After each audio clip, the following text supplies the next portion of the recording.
Chapter 461, Animals of the Future Part 6. 5 million years hence, the North American desert. We were in a parched and bleak desert that went on for miles. But it was really cold. Not as cold as the Great Plateau, but right up there. Lincoln, this desert is really cold. Lana, where is this place? Me, this is the North American desert, and we went back in time to 5 million years in the future. I show a holographic map of Earth, and the world in 5 million years hence was very different. The polar ice caps extended all the way down to western Central Europe and southern South America. Southeastern Africa was starting to drift away as the Great Rift Valley was now replaced with a huge river. The Amazon rainforest was replaced by grasslands. America's heartland was now a huge desert, and the Mediterranean Sea was now a dry salt flat. Lainey, wow. What happened to the Earth? Me, the Earth is now in the grip of another ice age, and the climate is now very different. This whole desert is an ice age desert. This is where the city of Chicago, Illinois once stood. Lisa, very fascinating. The climate change turned all of the heartland of the continental United States into a parched, barren desert that stretches on for miles. Lori, that is literally a strange transformation. Me, it sure is. Let's take a break for lunch. Nico, good idea. We did so, and we had lots of great food. Nico and May brought their Pokemon out. They had all kinds of food for them. May, you know Nico, James on Team Rocket had a wheezing once. Nico, really? May, yep. I don't know what happened, but Jesse and James departed with their previous Pokemon Arbok and wheezing. Nico, that's sad for them. Me, I didn't know that. May, yet. Lincoln, this is a really amazing trip so far. We've been to several places in this future world. Lisa, indeed.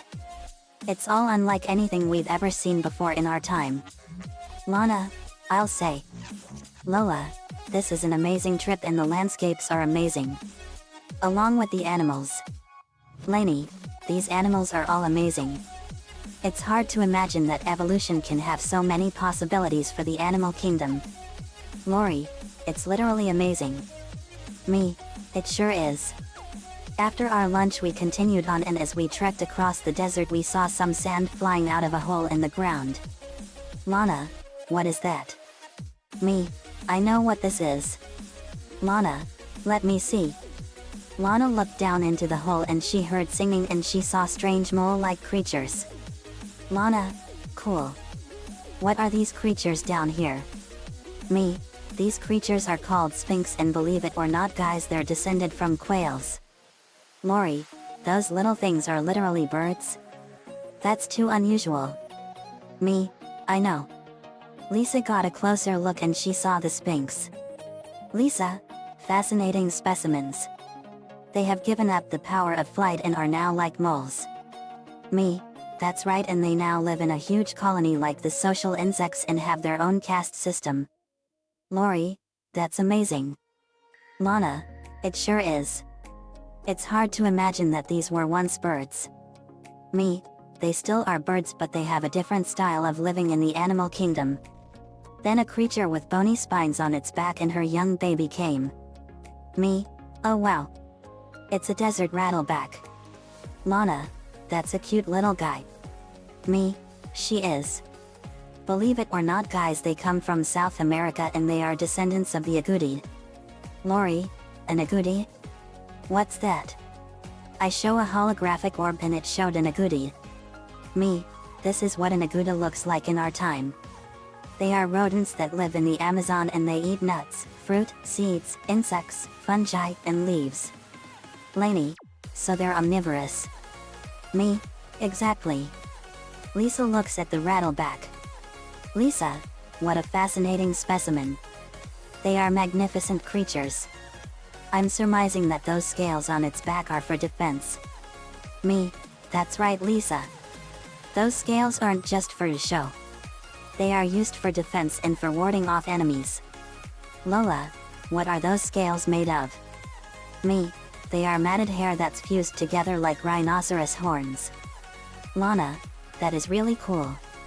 Me, it sure is. Nico, what do rattlebacks eat? Me, they usually eat these. I go to a root and pull it out of the ground and give it to the rattleback.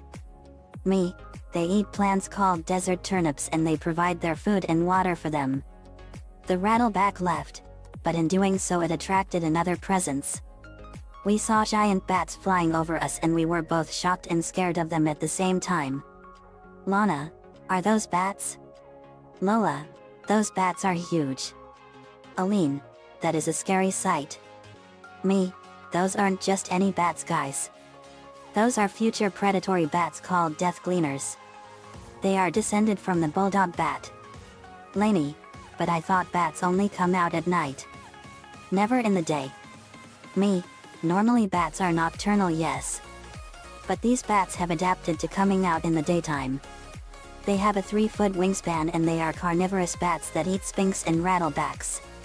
Lincoln, Lucy would love bats like those. Lucy then popped out of nowhere. Lucy, out of nowhere, I sure would. We jump in fright as a pipe organ plays. Me, Lucy, how did you get here? Lucy, you guys were talking about me and I saw the bats. Lainey, you love bats and vampires. Lucy, would fangs like having a death gleaner for a friend? Lucy, I don't think so, Lainey. They're too big for fangs to be friends with. Lola, I believe it.